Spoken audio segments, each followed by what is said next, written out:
की गे जा बिसर गेले नहीं हो गे हमरा त लागैया तू बिसर गेली नहीं हो गे कोना छी हम तो ठीक छी आहा कोना छिए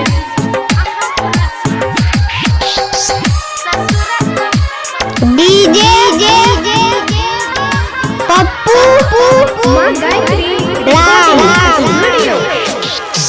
जब जब याद तोहर आवे गे जान आँख में आंसू भर आवे जब जब याद तोहर आवे गे जान आँख में आंसू भर आवे जब से छोड़ के गेल ससुरा हमरा बड़ा तर पाबै छी करू आहा फोन हम बताबै छी ससुरा से मिला हम आबै छी ओ साजन करू आहा फोन हम बताबै छी ससुरा से मिला हम आबै छी डीजे संजय सम्राट हेलो की बजै छी डीजे पप्पू राम की हाल चाल है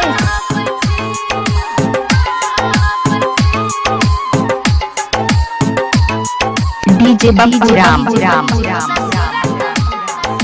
चौधराना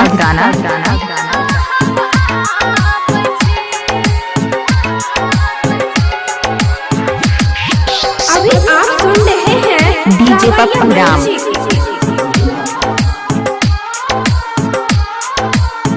डीजे पप्पू राम नाजुक बंधन तोड़ला तू टन टन पायल छन कौला अपन पिया घर छन छन की करबे मजबूरी छले ना है नाजुक बंधन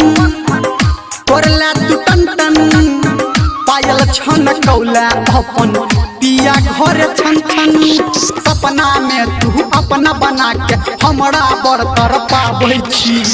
करू आहा फोन हम बताबै छी ससुर से मिला हम आबै छी ओ सोना करू आहा फोन हम बताबै छी ससुर से मिला हम आबै छी डीजे संजय सम्राट ससुर से मिला पप्पू राम का कॉन्टैक्ट मोबाइल नंबर आज 8476970003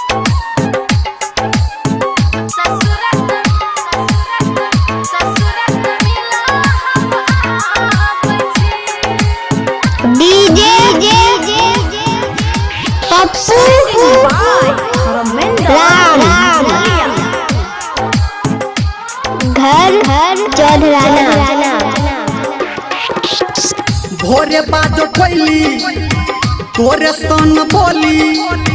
जब से कहलो रानी तोहर पिया घर डोली सुनो ना हम अहीं के सपना देखत रहे छी भोरे बाजा कोइली तोरे सन बोली